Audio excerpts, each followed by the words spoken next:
guardamos os seus mandamentos. Aquele que diz eu conheço e não guarda os seus mandamentos é mentiroso e nele não está a verdade. Mas qualquer que guarda a sua palavra, o amor de Deus está nele verdadeiramente aperfeiçoado. Nisto conhecemos que estamos nele. Aquele que diz que está nele também deve andar como ele andou. Palavra de Deus, a qual uma vez mais nos confirma que aquele que guarda a sua palavra, o amor de Deus está nele verdadeiramente aperfeiçoado. E aquele que diz que está nele também deve andar como ele andou. Como está indo a sua vida? Como está indo a sua vida? Você que diz que tem a Deus. Você que diz que crê em Deus. Você que diz que Deus é o seu Criador, aquele que o formou, aquele que é seu Pai. Você se considera filho de Deus, filha de Deus. Mas você andou como andou, como teve Jesus na terra. Você caminha nas pisadas do Mestre. Ele deixou o exemplo. Ele veio na terra e ele foi manso e humilde de coração. Ele disse: aprendei de mim que sou manso e humilde de coração.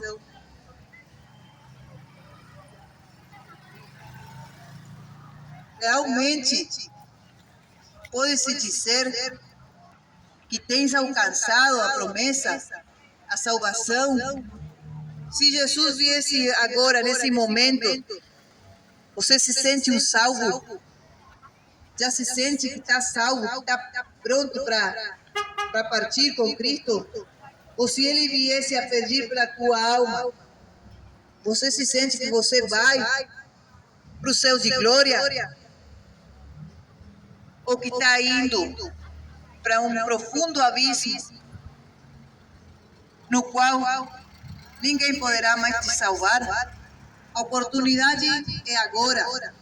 A oportunidade de arrependimento é agora. Porque um minuto mais à frente não sabemos o que nos acontecerá.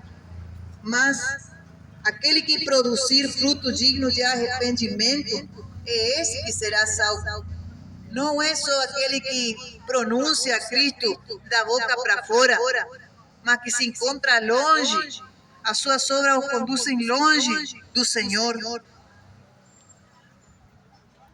O Senhor nos diz na sua palavra que outra das formas de nós reconhecer que realmente estamos guardando a sua palavra é que tem o fruto do amor.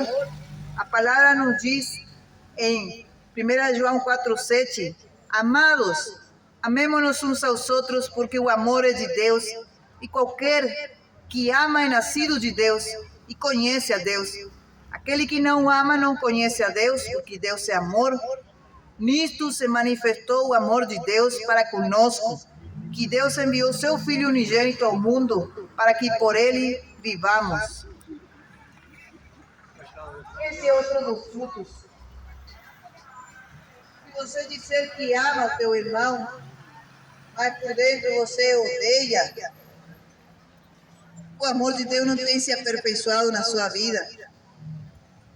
Diz a palavra que, mas aquele que aborrece a seu irmão está em trevas e anda em trevas, e não sabe para onde deva ir, porque as trevas lhe cegaram os olhos. Característica dos filhos de Deus: aquele que ama seu irmão, ama até os seus inimigos. Esse é considerado o filho do Pai. É a palavra que nos está ensinando o próprio Jesus, que nos ensina a maneira de poder se conduzir ao Pai. Se você não perdoar, tampouco, Jesus disse que se você não perdoar uns aos outros, tampouco receberá um perdão do Pai. Então essa é a característica do Filho de Deus, aquele que perdoa as suas ofensas uns aos outros.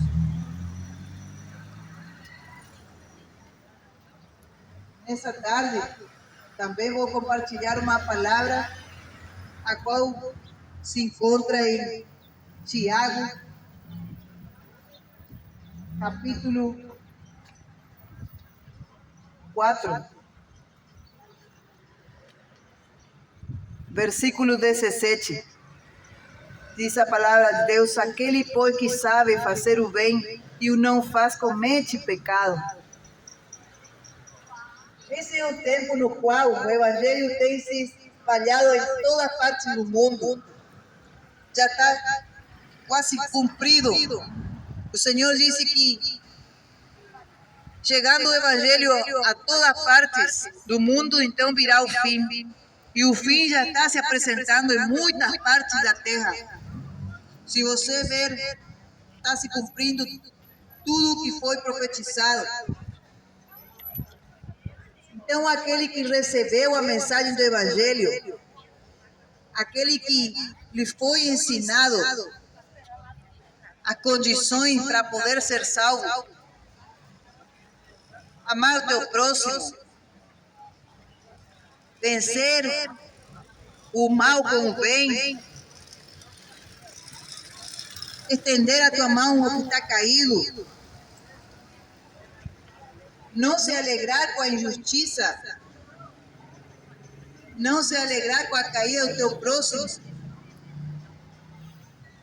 aquele que não aceita difamação nem calúnia contra o seu irmão, muitas outras coisas mais que o Senhor deixou aqui na palavra. Aquele que não faz isso sabendo fazer o bem, não faz é pecado. E aquele que está em pecado está em transgressão. E o pecado é a condição que separa o homem de Deus. Então, Jesus, oferecendo-se na cruz do Calvário e deixando os ensinamentos aos seus discípulos, e depois a nós também, aqui pela sua palavra, nós já não temos mais pretextos, não temos mais desculpa diante de Deus.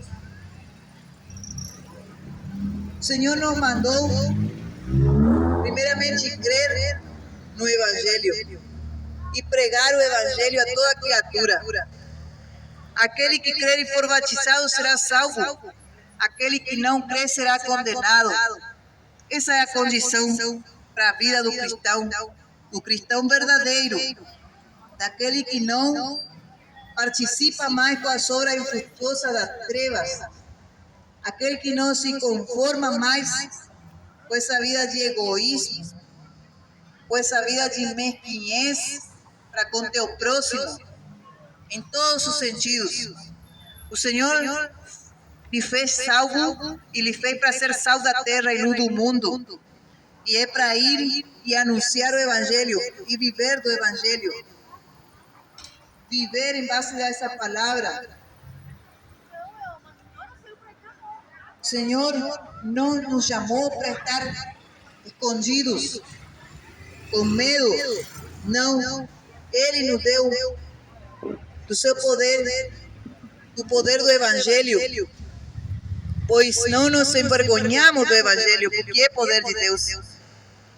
O poder se encontra aqui na palavra de Deus. O poder para resgatarlo. O poder para libertarlo do pecado, da imundícia, da imoralidade, dos vícios, da sua mente que se encontra corrompida, daquilo que somente Deus sabe e conhece no seu coração, no seu íntimo. Aquilo que você não pode mais suportar por si mesmo, leva lá a sua consciência. Jesus tem poder para perdoar e para limpar pelo seu precioso sangue. Mas basta você dar esse lugar para o Senhor Jesus fazer essa grande obra na sua vida. Porque não há outro mediador entre Deus e os homens, a não ser Jesus Cristo, o homem. Não é a imagem da escultura, não é qualquer outro tipo de pensamento filosófico, ideias, ideologias. Somente o crer na palavra que Cristo Jesus deixou, a qual muitos quiseram abolir através dos tempos, a qual muitos quiseram fazer desaparecer, mas não conseguiram. A palavra é imutável, a palavra a qual não pode tirar nenhuma vírgula, ela continua intacta. A palavra de Deus, a que pode lhe salvar, redimir, a qual pode lhe limpar a sua consciência suja dos seus atos que vem cometendo ao longo do tempo. É só essa palavra que pode lhe limpar, porque é água pura. O Senhor está fazendo um convite para a salvação, porque o tempo é próximo. Jesus voltará, e como estará a sua alma?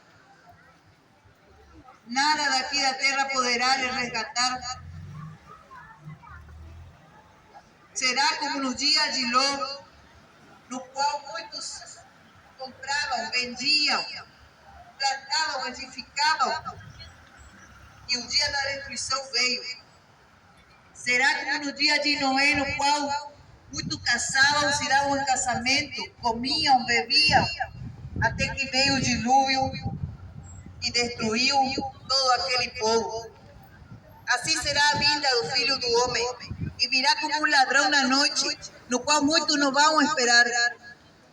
Esse é o dia de salvação. Esse é o dia no qual hoje a tua alma pode gozar da paz que só Jesus pode lhe dar. Não há outro caminho. Não é Maria, não é Aparecida, não é Jorge, não é Pedro, não é ninguém que pode lhe salvar. Não é Gauchito Gil, não é ninguém que pode lhe salvar, porque foram homens que tiveram também as mesmas tentações, nas quais muitos nós caíamos quando estávamos lá no erro.